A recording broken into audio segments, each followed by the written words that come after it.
मला इथून ताबडतोब बाहेर काढा. तुला टाळ उघडून देतो आणि तू सगळ्यांसमोर पळून जा. अरे एवढं सोपं आहे का रे तुला बाहेर काढणं म्हणजे? अहो मग अजून किती दिवस? अरे त्या एसीपी साहेबांनी माझ्या मागावर त्यांच्या खबरी सोडलेत. तू पण शरद काकाला काकाच बोलतो? हा शरद काका सगळ्यांचा काका आहे.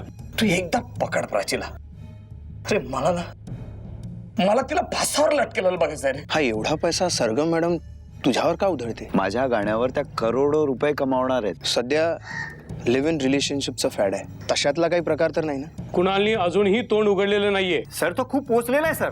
पोहोचलेला? तो पोहोचलेला आहे का? त्याने दिलेलं पाकिट तुमच्यापर्यंत पोहोचलंय? 3 निष्पाप जीवांचा बळी घेतलाय आणि तरी जगतोय निर्लज्जपणे.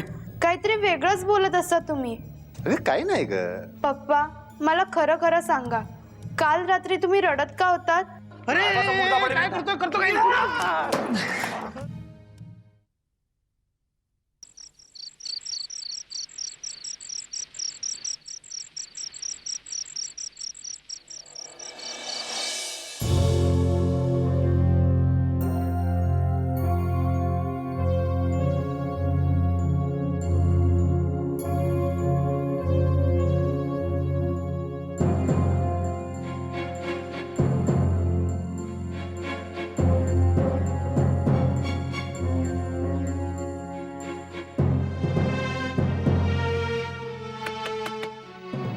श्वेता. हाँ दादा.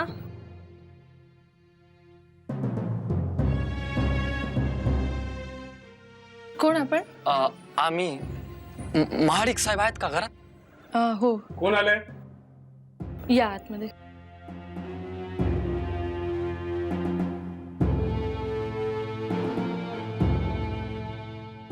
कोण आपण? महाडिक साहेब आपणच का? हो. नमस्कार साहेब. साहेब हो हो, हे असं काय करता? उठा. श्वेता तू आज जा. सायली सोबतच थांब. ती मध्ये मध्ये आली तर डिस्टर्ब होईल. जा. हा बोला. साहेब ते इन्स्पेक्टर भोसले आहेत ना, हा त्यांनी कुणाल रणदेवांना अटक केली. ते माझे भाऊजी आहेत आणि ही त्यांची पत्नी स्वाती आणि ही माझी लहान बहीण शर्मिला आहे. साहेब ते तुम्ही इथं कशाला आलात? माझ्याकडे काय काम आहे? साहेब आमच्या यांची काय बी चुकी नाही साहेब. तरी बी पोलीस भाऊंनी त्यांना चौकीत बंद करून ठेवलंय साहेब. वेळ लागले पोलिसांना? हा तसं नाही साहेब, पण काहीतरी गैरसमज झाला असावा असं आम्हाला वाटतो. गैरसमज काय झालेलं नाहीये. कुणाल रणदिवे किडनी रॅकेट मध्ये इन्व्हॉल्व आहे, तसा पुरावा आहे आमच्याकडे.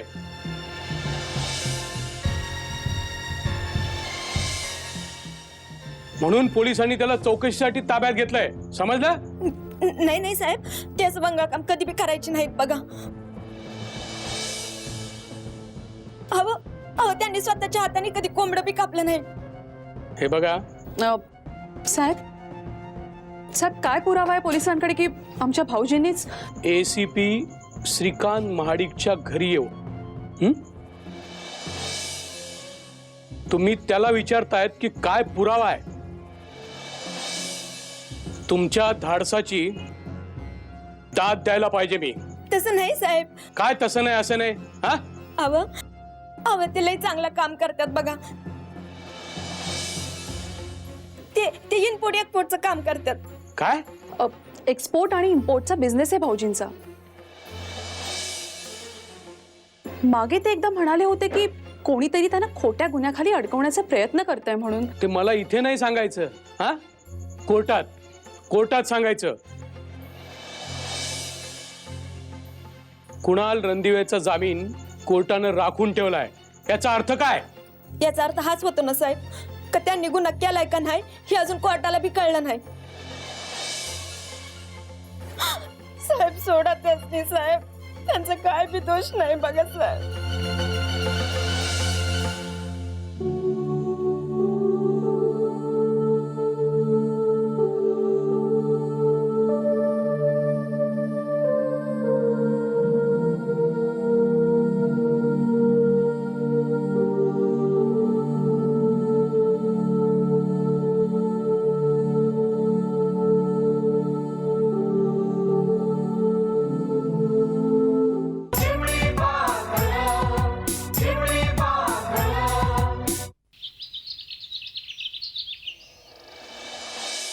हॅलो हॅलो मोनिका, तू इथे? हाय, कसा आहेस तू? मी बरा आहे. घरी येऊन गेला होतास ना? हो. ऍक्च्युली मी ज्योती बरोबर निरोप पाठवलेला, पण माझं समाधान नाही झालं म्हणून आले मी.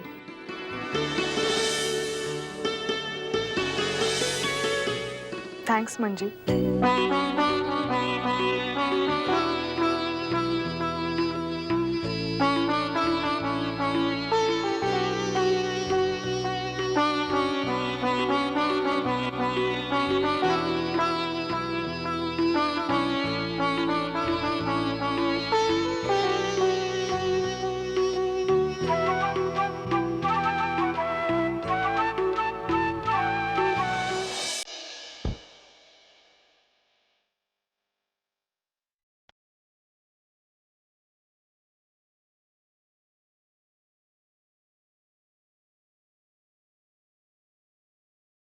वा, म्हणजे परस्पर तुम्ही लग्नाचं ठरवून टाकलंतच. हा, अविनाश कशाला येणार आहे? तुमची रितसर परवानगी घ्यायला. आता परवानगी आणखी ती काय मागायची आहे? आणि राहण्याचं काय? नुकताच तुमचा बिझनेस सुरू झालाय. आधी स्थिरस्थावर तरी होऊ द्यायचं. एवढी लग्नाची घाई काय होती? पप्पा, बिझनेस बरा चाललाय आमचा, म्हणून आम्ही निर्णय घेतलाय लग्नाचा. बिझनेस बरा चाललाय, उत्तम नाही? काय ग, अविनाश काही मदत करतो की नाही तुला? हो, अकाउंट तोच पाहतो. अरे वा, मोठंच काम करतो. करोडोंचा टर्नओव्हर आहे ना यांचा.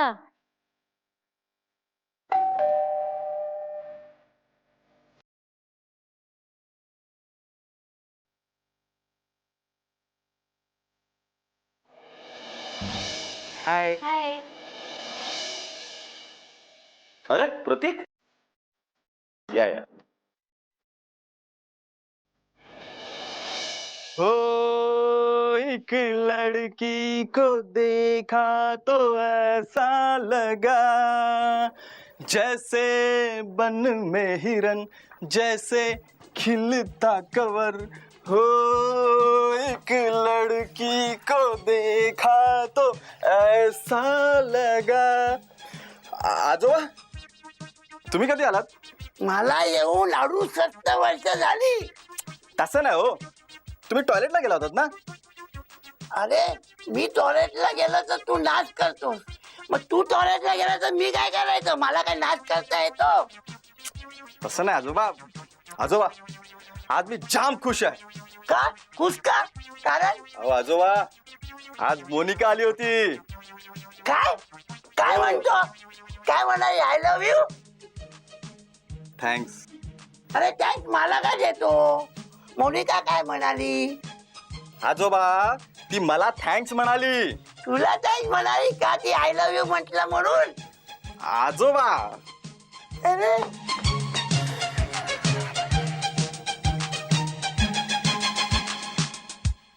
घ्या ना.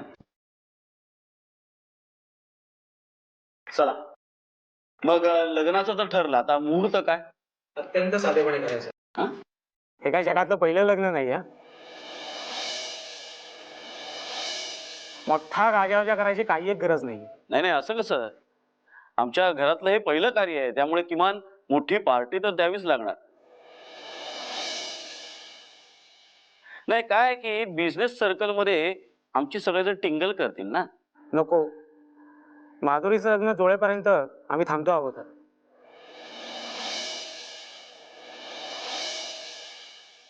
हा, घरातलं पहिलं कार्य थाटामाटात पार पाडायचं असेल तर त्यावेळेस माधुरीच्या लग्नानिमित्त भागून घ्या.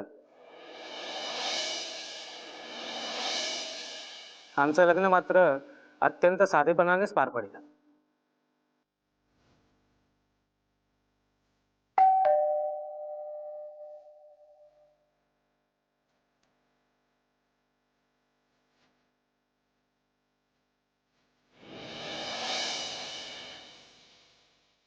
अवी ये ना.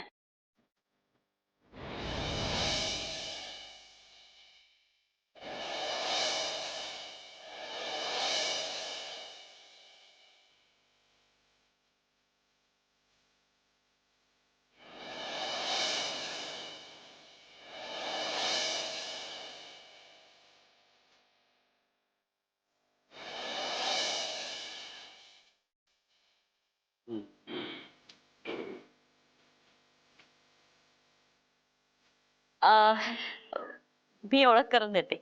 हा अविनाश पंडित.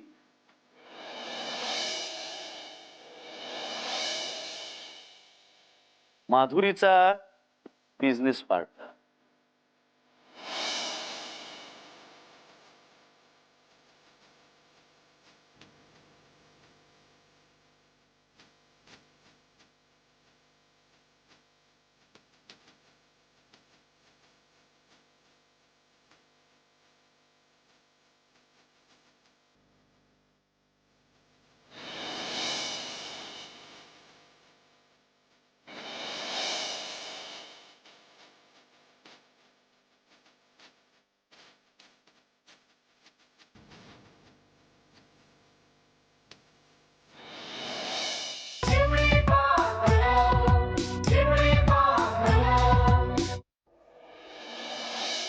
कसा आहेस? काय सांगू? अरे आम्ही सगळे प्रचंड खुश आहोत. काल टीव्हीवर तुझा इंटरव्ह्यू पाहिला. स्वप्नात सुद्धा वाटलं नव्हतं माझा भाऊ एवढा मोठा सेलिब्रिटी बनेल.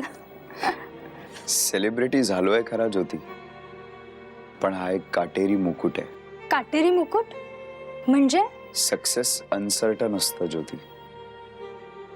काही दिवस तुम्ही सर्वोच्च उंची गाठता, पण त्याच्या पुढे जाताच येत नाही. डोंगर कसा असतो, तुम्ही वर वर चढत जाता, एका पॉइंटला शिखर गाठता, पण त्याच्या पुढे जाता येतं का? नाही ना. तिथे पोहोचलं ना की आजूबाजूला दोन्हीकडे बघितलं की तुम्हाला उतारच दिसतो. आणि जर तो उतार तुम्हाला उतरायचा नसेल तर त्या शिखरावर तुम्हाला घट्ट पाय रोवून उभं राहावं लागतं. ते फार कठीण आहे ज्योती, कारण तुमच्या मागे अनेक लोक तो शिखर चढण्याचा प्रयत्न करत असतात. आणि एक दिवस त्यातला कोणीतरी तो शिखर गाठतो आणि मग तुम्ही सरळ खाली येता. आणि त्यानंतर नो इंटरव्ह्यूज, नो लाईमलाईट, उरतं फक्त फ्रस्ट्रेशन. असं का म्हणतोस? अरे आता तर कुठे तुझी सुरुवात आहे आणि आत्ताच असे निगेटिव्ह विचार का करतोयस? निगेटिव्ह विचार करत नाहीये, जी सत्य परिस्थिती आहे ना ज्योती, ती सांगतोय तुला. अगं एखादीच लता मंगेशकर, एखादीच आशा भोसले, एखादा मोहम्मद रफी, किशोर कुमार, हे हे कधीतरी होतात ग. त्यानंतर कित्येक आले आणि कित्येक गेले, पण त्या दिग्गजांची उंची कोणालाही गाठता आली नाहीये. अरे मग या दिग्गजांनाच आदर्श ठेवून तू तुझं पुढचं करिअर घडव ना. ते झालं ग, पण या व्यतिरिक्त इतर अनेक एलिमेंट्स असतात त्यात. जसं राजकारण आहे, स्पर्धा आहे, लॉबिंग आहे. आणि हे सगळं सांभाळून तुम्ही स्वतःच्या आवाजाची क्वालिटी मेंटेन करणं इतकंच नाही, तर तुमच्या ऑडियन्सच्या कसोटीला तुम्ही खरं उतरणं, हे सगळं जुळवून आणणं फार कठीण असतं ज्योती. खरंय, पण सरगम मॅडमचा तुला एवढा पाठिंबा असताना मला नाही वाटत कोणतीही गोष्ट तुला कठीण जाईल. का असं का हसलास? सरगम मॅडम खूप प्रोफेशनल आहेत, फार प्रोफेशनल. आज जसं त्यांनी माझ्यातलं टॅलेंट हेरलंय ना, उद्या इतर कोणातलं त्या टॅलेंट हेरतील. तेव्हा मग माझं काय? असं उचलतील आणि बाजूला टाकतील.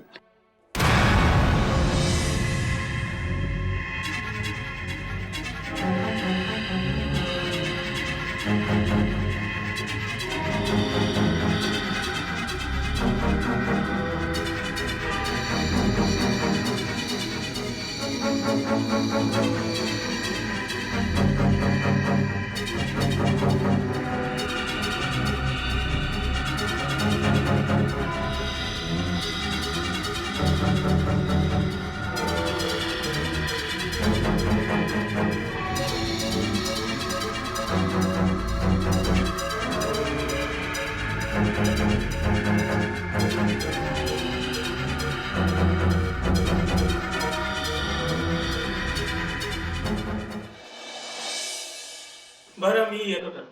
हो या. उद्या आम्ही तुमच्या घरी येऊ आणि नंतर काय तर ठरवू. आज रात्री पप्पा फ्लाईटने येतीलच. उद्या भेटूच. प्रिया, जा प्रतीकला बाहेर सोडून. येतो. बाय मामी.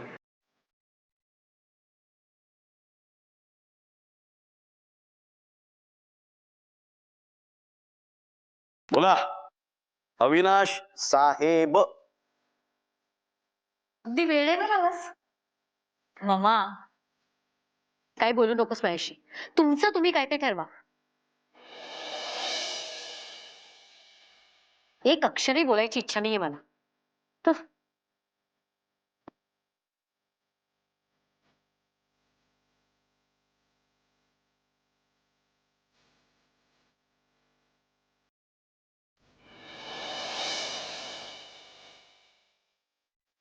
मग बोला. अविनाश साहेब.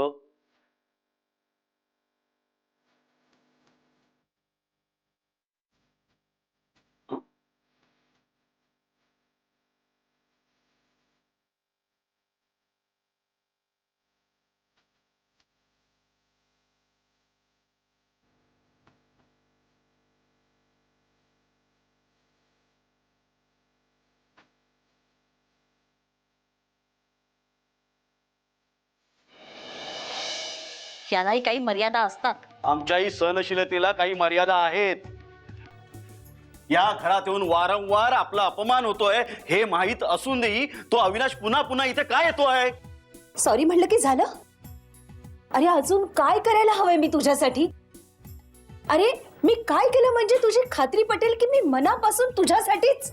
अरे मोठा वकील म्हणजे पक्का पायका बी लागतो बघ. त्या इन्स्पेक्टर साहेबांनी यांचा समजा पैका बी जप्त केला.